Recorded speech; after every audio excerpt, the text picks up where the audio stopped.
Thank you very much. I was told that it's a tricky system to use. Let me. Haha.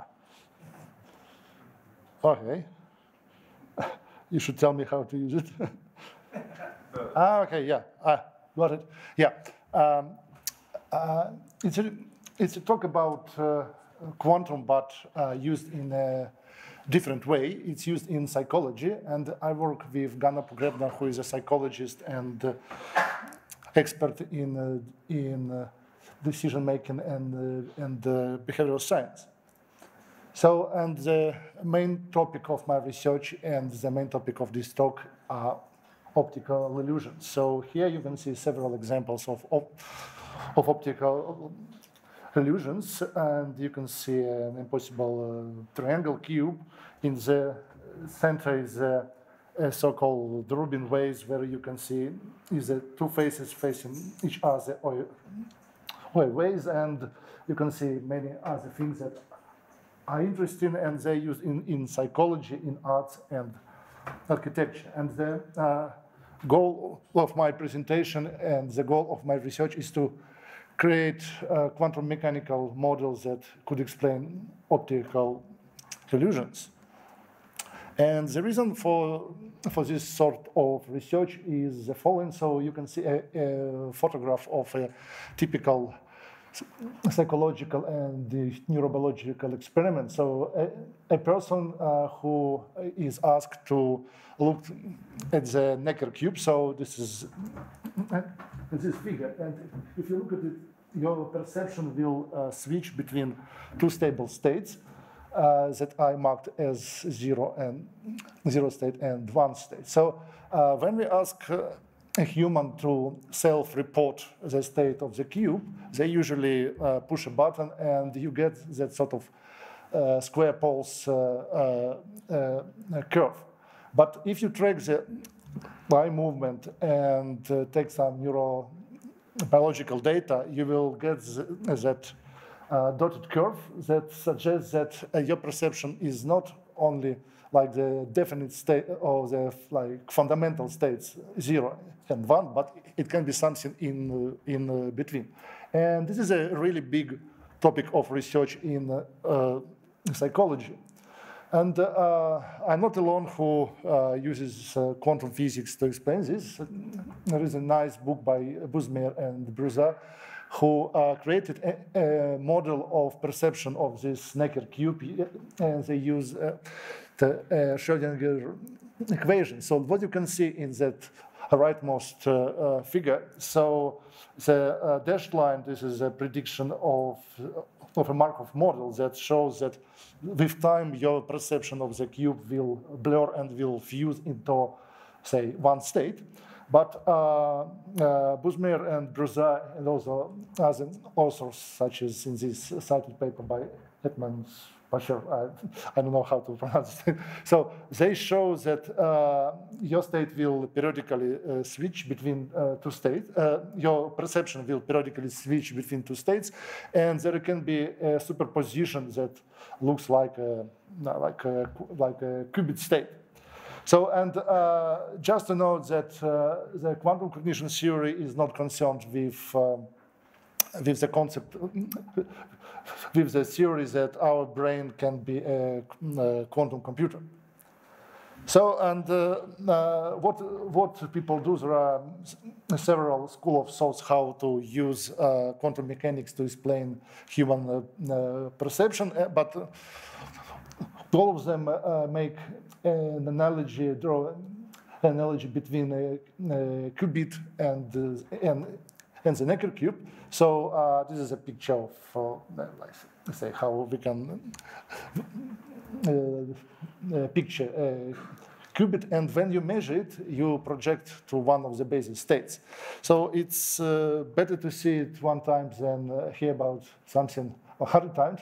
So I tried to create a picture of how it would look in the case of the Necker cube, and I used a ray tracing software that creates a shadow that is cast by those three-dimensional cubes.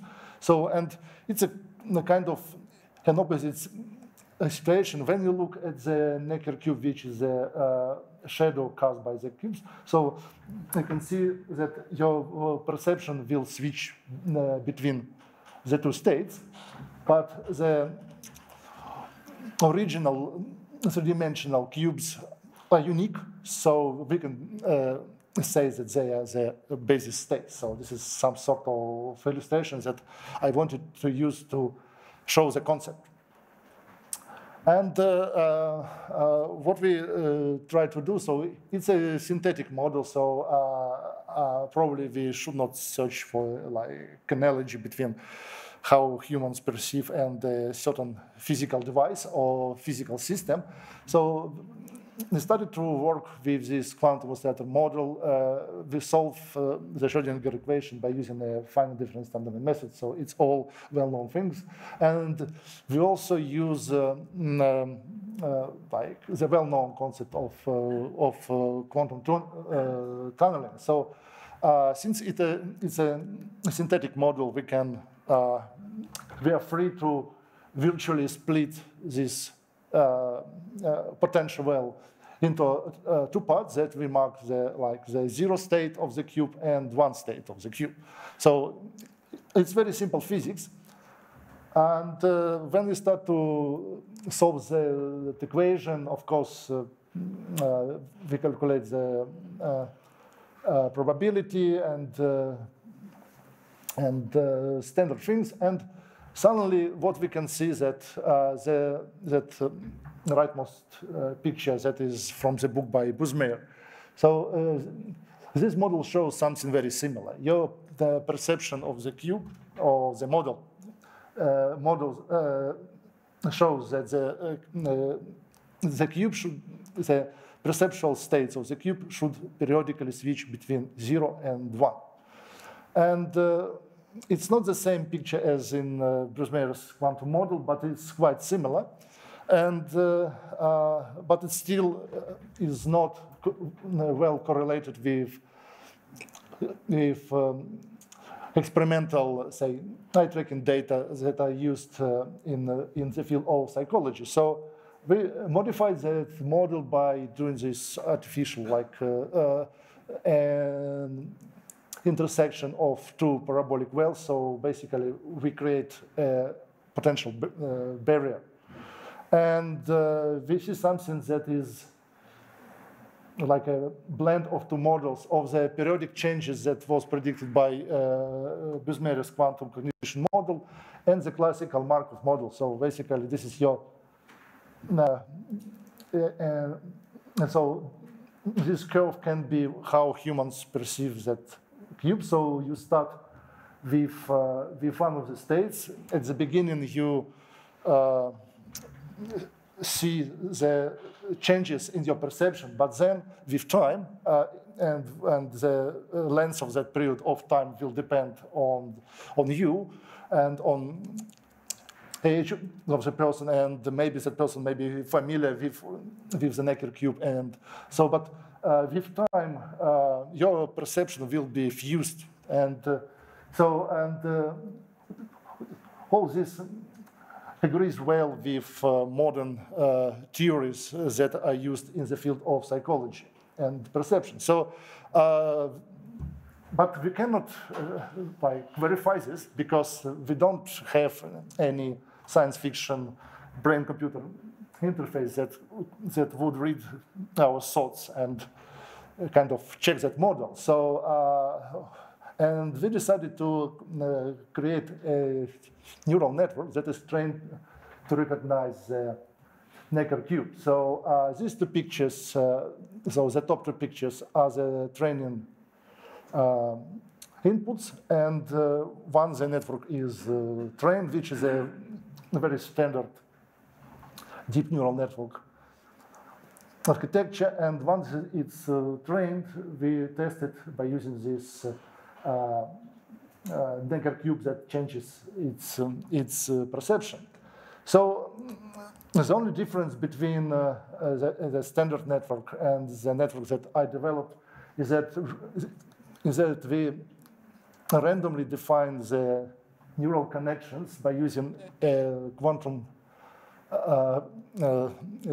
generator of random numbers. So this is how our network works. So we first generate random numbers, like weights. We train the network, we test it, and then we repeat the process. And the random numbers are taken from the website of the Australian National University Quantum Number Lab. And if you're interested, there are citations of the papers that explain how those random numbers are obtained.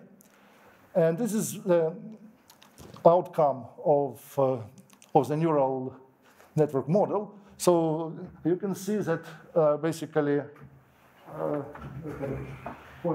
can point to it.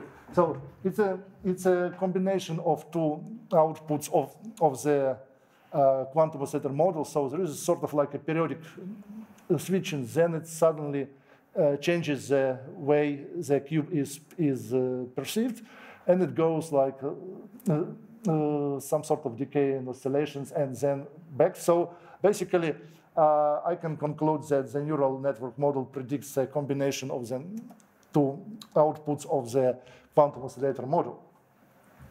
And we spoke to psychologists who are not physicists, and they also started to challenge our model, saying that, for example, if you blink, your perception of the cube is likely to be changed.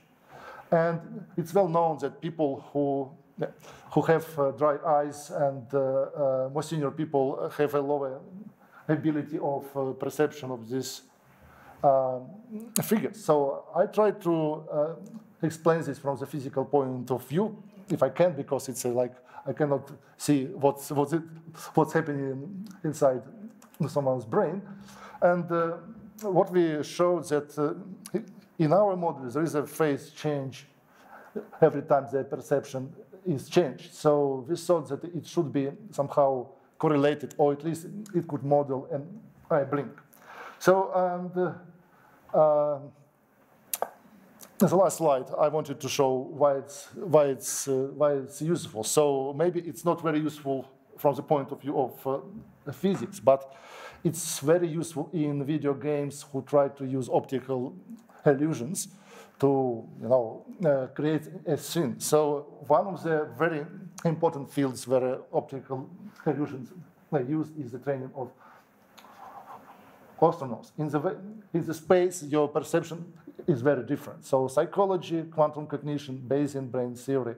And we're also trying to convince people that artificial intelligence may perceive the world like a human. Thank you very much for your attention.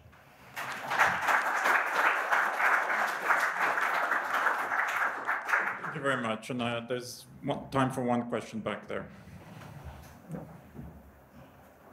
I actually have two, but what is the training data that you use for the deep neural network? And what do you mean when you say how computer perceives? How do you measure that perceiving? The data that we use are from basically when there is a test of how people perceive the naked cube, you cannot only push a button, but you can measure, for example, how your eye moves, and there is a correlation between how you look and when you blink. Usually change your perception of the figure is changed as well. The second part of the question, I'm not saying that I model that how a computer sees the world, but if we create a model that can mimic our human perception of the world, we can probably teach a machine vision system to see it in a similar way. So it's probably now belongs to the field of science fiction, but why not? Thank you. Thank you. Thank you very much.